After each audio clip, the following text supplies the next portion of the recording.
Coba di refresh. Kok aku enggak? Tadi ada, ntar aku keluar dulu. Cek jaringannya, Mbak. Udah mandi belum? Kalau belum mandi biasanya PPT-nya nggak keluar. Orangnya udah keluar ya. Oke. Nah, tadi sampai di mana? Fisiologis. Jadi setiap orang itu, setiap individu itu memang harus memenuhi kebutuhan dasarnya, kebutuhan fisiologis. Oke. Selanjutnya, setelah kebutuhan fisiologis ini terpenuhi, lalu yang selanjutnya dipenuhi itu adalah kebutuhan rasa aman. Kalian di sini merasa perlu nggak sih kebutuhan rasa aman itu? Iya kan? Ya kali kita hari ini makan terus besok udah diculik gitu kan? Ya kali hari ini bisa makan minum terus besoknya udah tewas gara-gara ditembak gitu. Nggak ya, kita semua pengen rasa aman ya, rasa aman, tempat berlindung. Jadi setelah memenuhi kebutuhan fisiologis, selanjutnya kita memenuhi rasa aman. Karena kita juga perlu dong hatinya nyaman, hatinya damai, nggak was-was, nggak wanti-wanti. Nah, setelah ini terpenuhi, kita selanjutnya perlu memenuhi kebutuhan sosial. Kebutuhan sosial itu termasuk afeksi, relasi, keluarga, sahabat, bermasyarakat. Kebutuhan sosial ini juga termasuk memenuhi cinta gitu. Jadi cinta dalam keluarga, antar keluarga, sahabat, pacar, suami istri. Nah, di sini juga katanya kita perlu memenuhi yang namanya rasa cinta mencintai, mencintai dicintai. Itu satu kebutuhan ya. Kalau Mbak Eva lebih sering mencintai atau dicintai? Mencintai, Bu. Mencintai ya. Aku sih sakit gitu. Enggak lah. Tinggalin, Bu. Enggak lah. Berarti kita orangnya penuh cinta karena kita lebih memilih untuk mencintai. Kalau ranjang tok itu, Bu. Oke. Jadi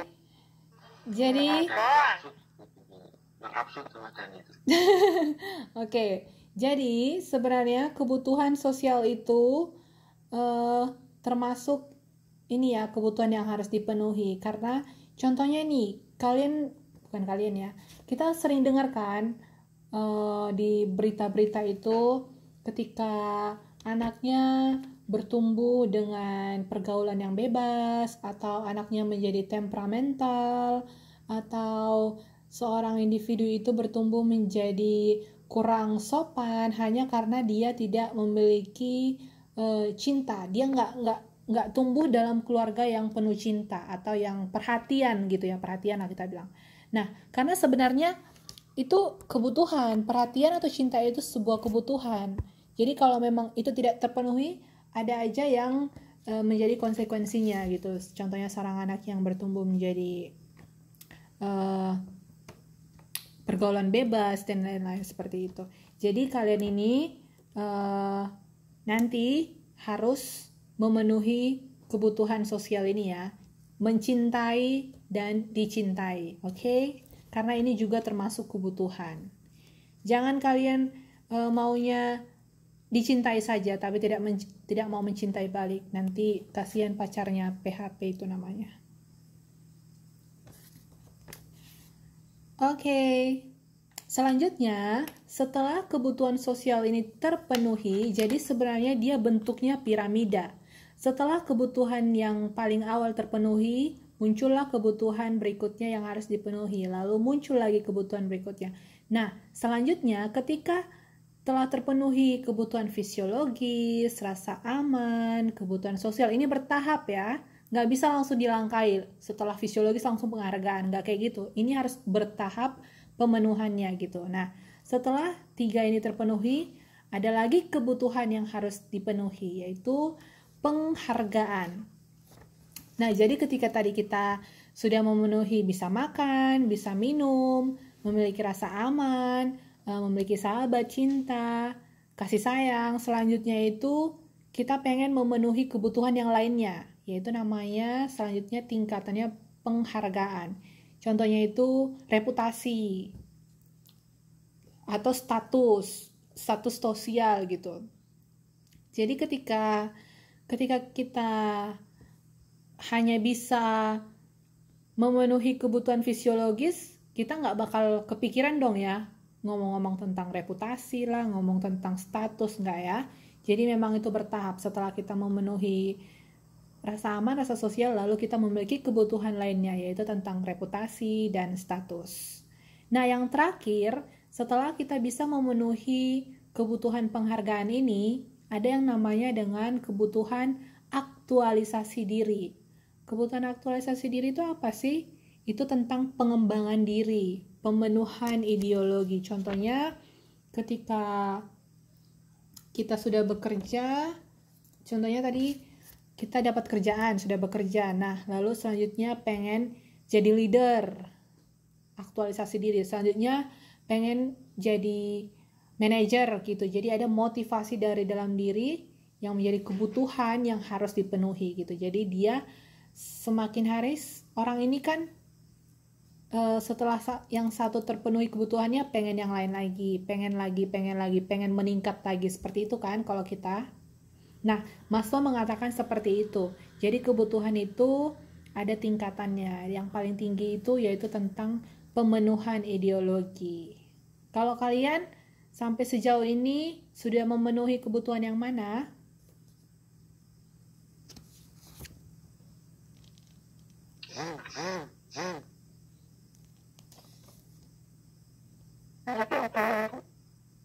Apa Mbak?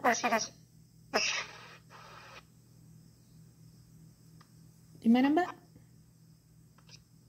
Masih di tingkat sosial. Tingkat sosial ya.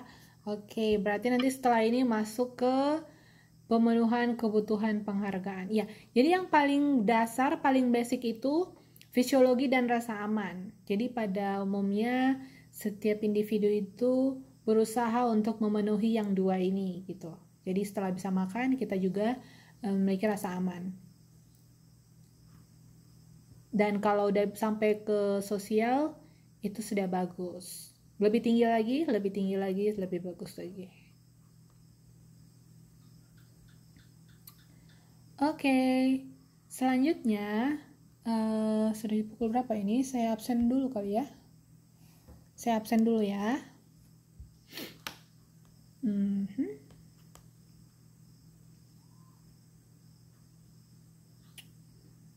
Sebentar.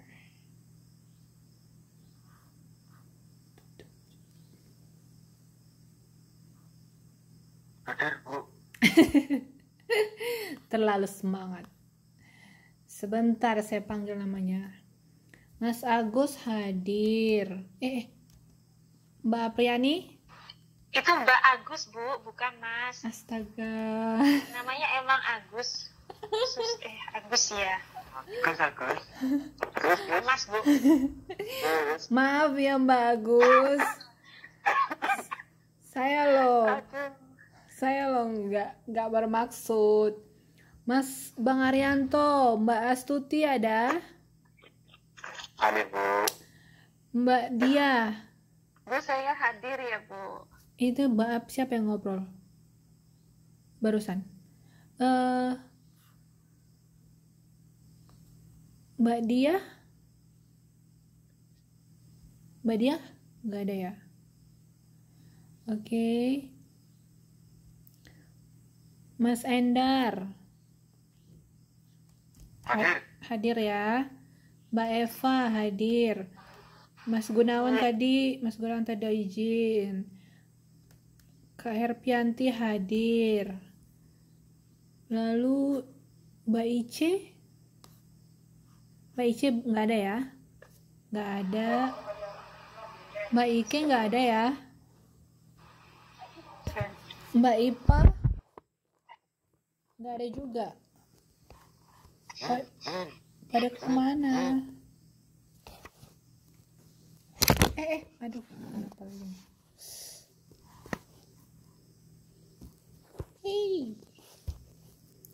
Selanjutnya Mbak Ike nggak ada, Mbak Ipa nggak ada, Mbak Luya nggak ada. Saya ada, Bu. Mana? Mbak Ipa, Mbak Ike ada. Mbak Ici aja nggak ada ya?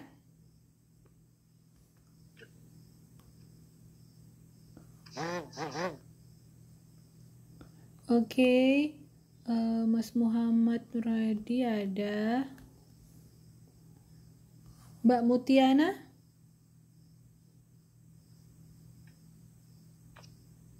Adakah?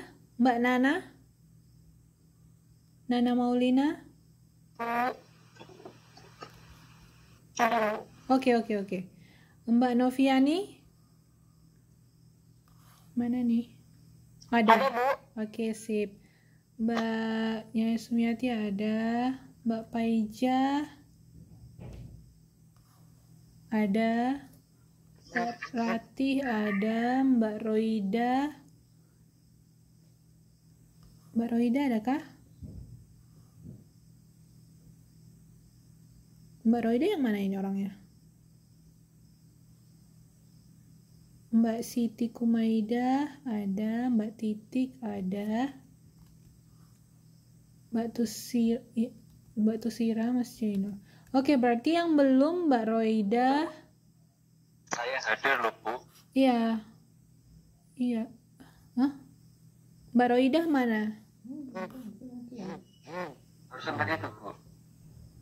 Oke.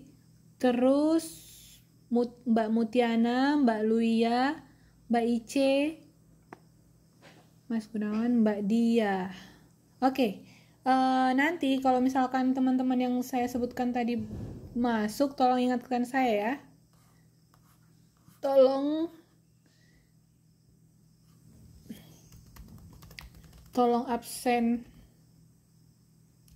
absensi ulang ya. Kalau baru masuk nanti ada temannya, tolong dikabarin saya biar saya cek absennya lagi. Oke, selanjutnya teori motivasi diterapkan dalam konsep segmentasi dan positioning. Minggu kemarin dari modul kita udah belajar tentang segmentasi dan positioning. Itu ada yang masih ingat? Apa sih segmentasi dan positioning itu? Positioning.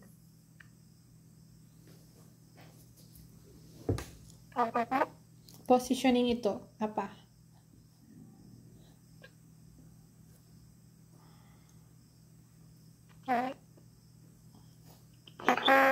Perusahaan yang persepsikan citra tertentu gitu. Iya benar, ini siapa Mbak Nana ya? Oke, Mbak Nana dapat poin 100. Itu tentang citra produk gitu. Jadi ketika kita sebut nama suatu produk, apa sih yang ada di pikiran masyarakat, apa sih yang ada di pikiran konsumen gitu ya. Jadi membentuk citra dari produk itu di pikiran konsumen. Nah, itu yang kayak positioning. Nah, selanjutnya nih ketika Mbak Nana dia pengen memenuhi kebutuhannya untuk apa ya? Untuk kalsium nih. Oh, Mbak Nana ini dia pengen minum susu tulang, minum susu yang mengandung kalsium karena Mbak Nana membutuhkan kalsium untuk tulangnya. Jadi untuk memenuhi kebutuhan kalsiumnya ini, Mbak Nana kira-kira bakal beli susu apa sih menurut kalian? Anden. Susu anden ya. Karena memang citra dari susu anden ini yang ada di konsumen itu ialah untuk tulang, ya kan? Jadi ketika kalian mau minum susu kalsium, tinggi kalsium untuk memenuhi kebutuhan kalsium kalian itu, kalian pada dasarnya bakal beli susu Anlin ya. Nah, selanjutnya nih, minyak bimoli. Minyak bimoli ini positioningnya apa sih? Citranya itu apa sih ketika kita bahas tentang minyak bimoli?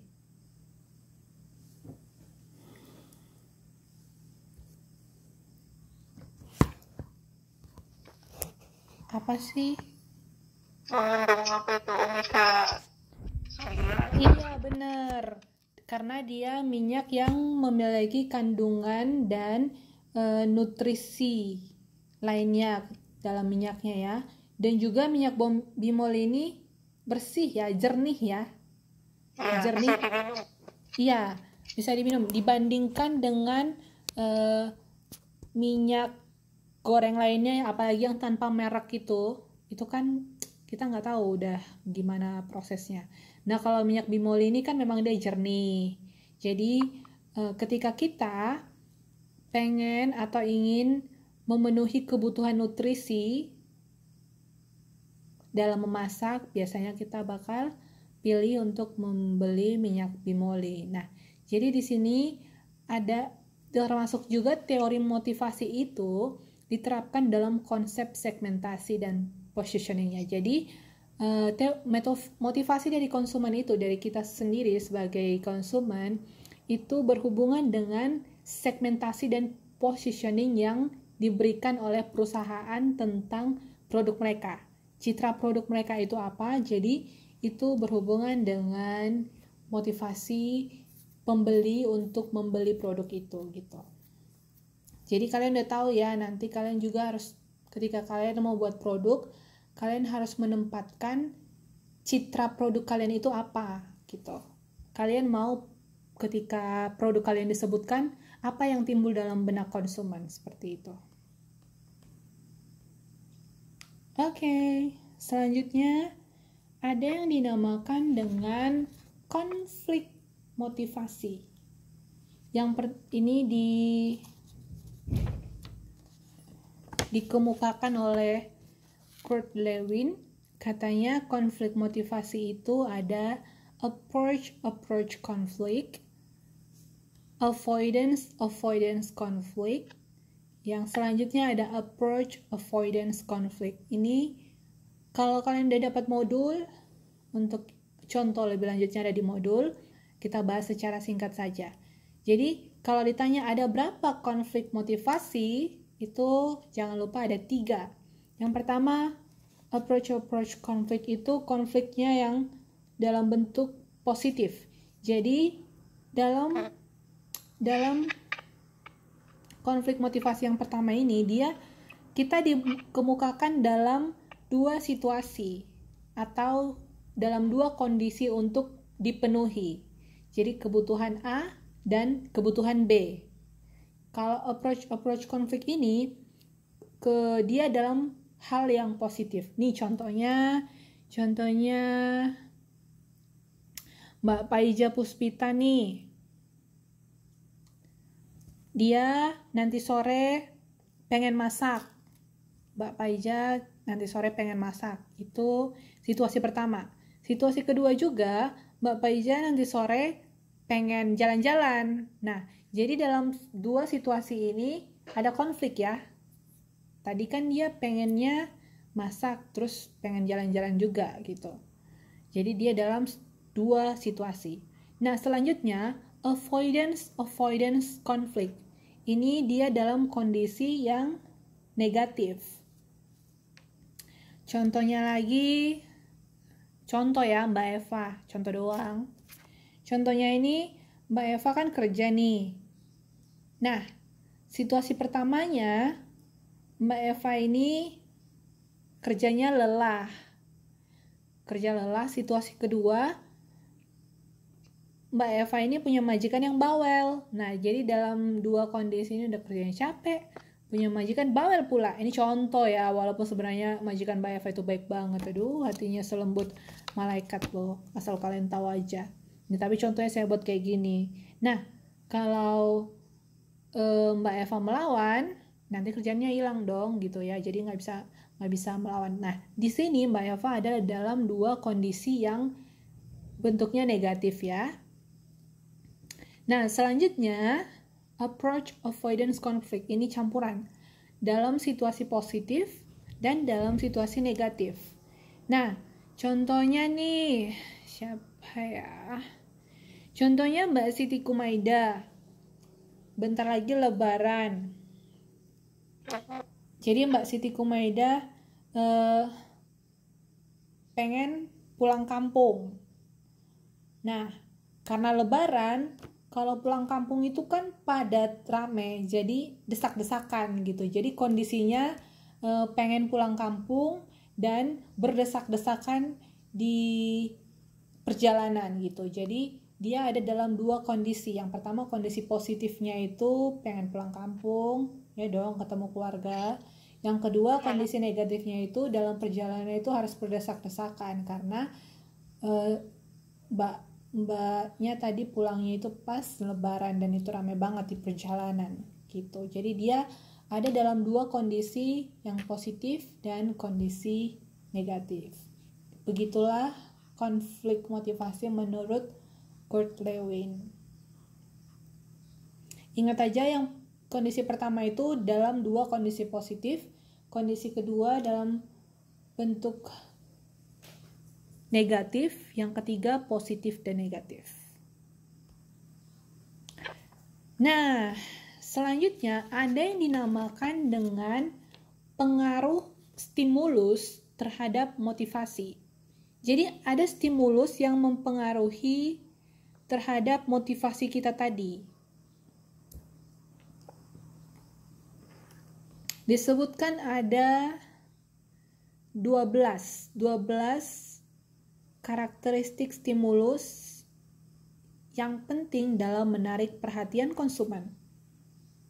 Yang pertama katanya ukuran, warna, intensitas, kontras, posisi, petunjuk, gerakan, kebauran, isolasi, stimulus yang disengaja, dan lain-lain. Nah, contohnya nih, kalau kalian mau beli botol air minum, kalian sukanya beli botol air minum yang ukuran apa sih? Kecil, sedang, besar?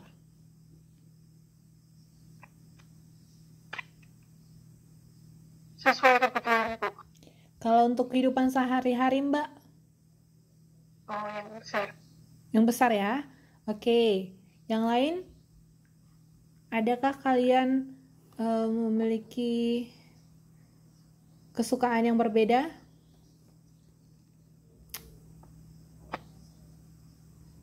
Misalnya kalian beli botol minum nih untuk kebutuhan sehari-hari. Kalau saya sih, saya lebih suka yang ukurannya botol air minumnya sedang, karena biar bisa dimasukin ke dalam tas. Soalnya saya nggak suka bawa tas yang agak gede, tas saya itu kecil.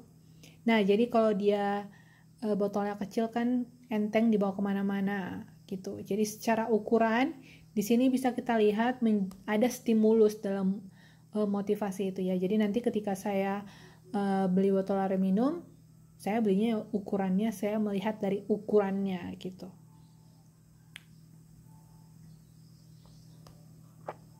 Nah, selanjutnya yang dikatakan dengan warna.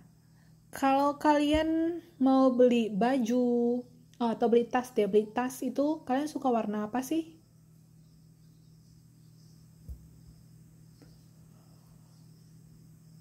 Selera.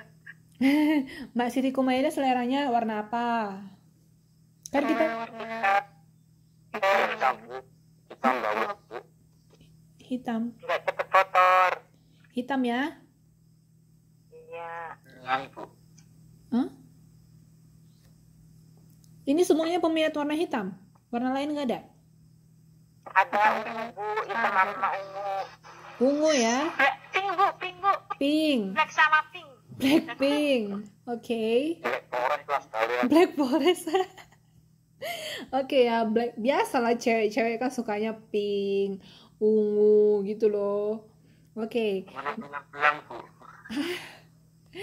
Oke ya. Jadi secara warna itu juga memiliki pengaruh. Jadi pernah nggak sih kalian beli tas atau beli botol atau beli benda karena warnanya tidak sesuai dengan warna yang kalian inginkan, terus kalian batal belinya? Pernah nggak kayak gitu? Nggak suka lah warnanya, dia hanya tidak menyukai warnanya, semuanya dia suka, hanya warnanya tidak suka gitu. Pernah nggak? Sering kan? Iya, jadi sebenarnya dalam motivasi itu juga ada yang katanya stimulus dan warna itu salah satunya. Jadi di sini perusahaan harus bisa melihat, misalnya kan nih mereka memproduksi barang. Nah, dalam bentuk beberapa warna. Mereka harus mendapatkan informasi warna mana yang paling laris. Yang paling laris, yang paling banyak dibeli masyarakat. Berarti itu warna yang disukai dong, warna favorit yang paling banyak permintaannya. Nah, jadi perusahaan bisa memproduksi barang tersebut, barang X dengan warna yang banyak diminati. Jangan nanti pula ketika tas ya, memproduksi tas, banyak-banyak nih yang menyukai tasnya itu warna pink atau warna hitam lah, dia produksinya warna lain gitu kan ya, siapa yang mau beli? Karena sebenarnya warna itu juga salah satu stimulus untuk memenuhi motivasi itu. Banyak juga konsumen kayak kalian udah bilang kan, sering juga kalian tidak jadi membeli atau batal membeli suatu produk hanya karena warnanya tidak sesuai selera kalian gitu.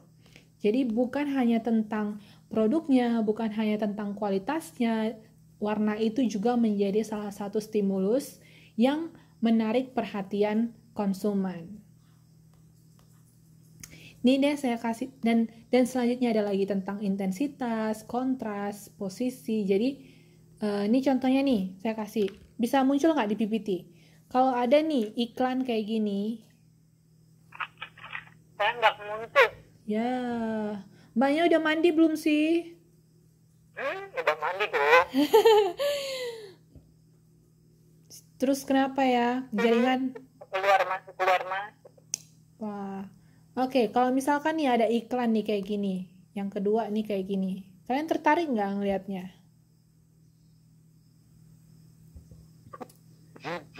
Ini tentang apa ini? Nggak ngerti ya? Tadi kan yang pertama dia ngiklanin buatnya ukurannya kecil. Lalu kayak gini nih selanjutnya. Nggak ngerti ya? Ini yang ketiga dia buat kayak gini.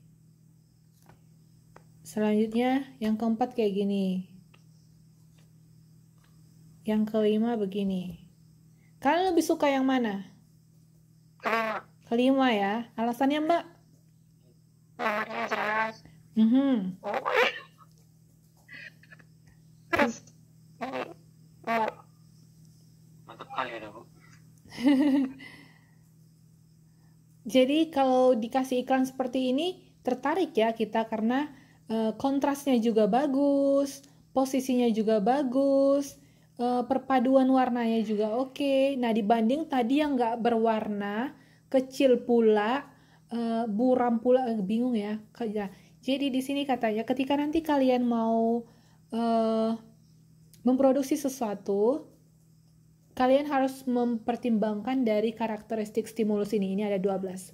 Nah, kalau misalkan makanan kan pasti ada brandnya dong, pasti ada logonya. Nah, nanti misalkan kalian mau, misalkan nih Mbak Sumiati nanti setelah ini bakal mau buka usaha bakery. Nama usaha bakerynya apa Mbak Sumiati?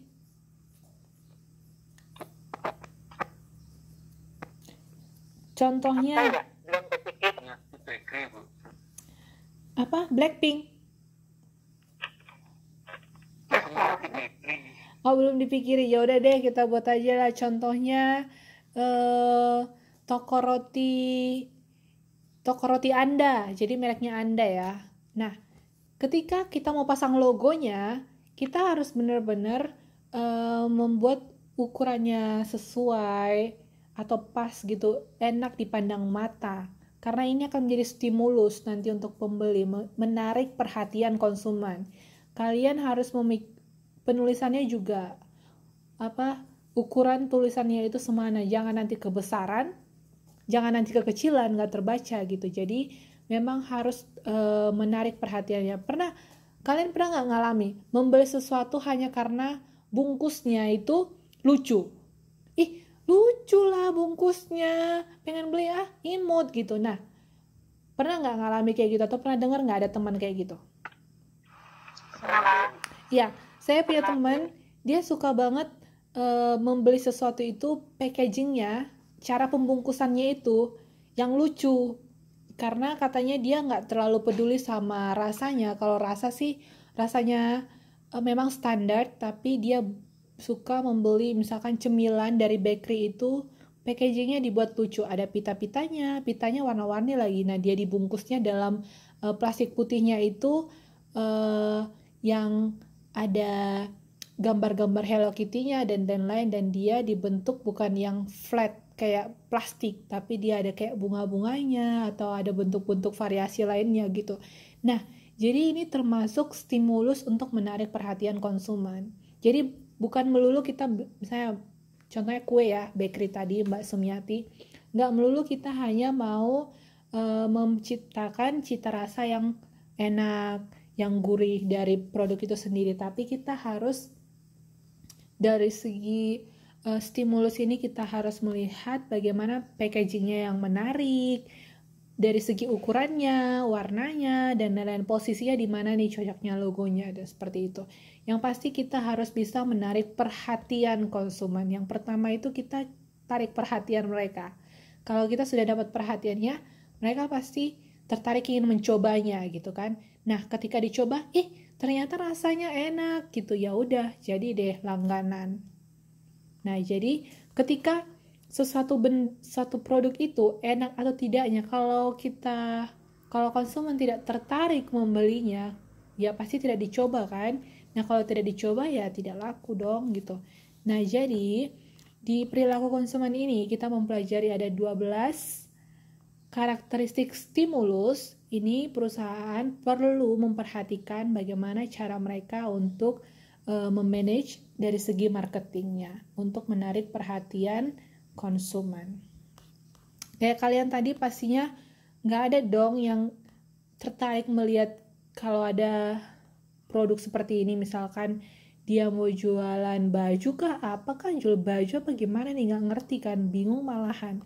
Nah, kalau ini kan nih jelas nih, kalau ada iklan kayak gini atau brosur yang dibagikan sama kalian kayak gini kan jelas. Itu bisa kayak mau jual tali pinggang kah, atau mau jual baju atau mau jual sepatu. Jadi dia jelas gitu, mulai dari warnanya, intensitasnya, kontrasnya, posisinya, dan lain-lain. Oke?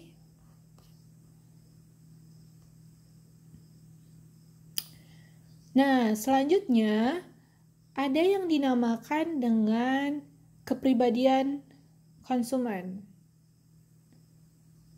Setiap orang berbeda kepribadiannya, personalitinya atau karakteristiknya ya.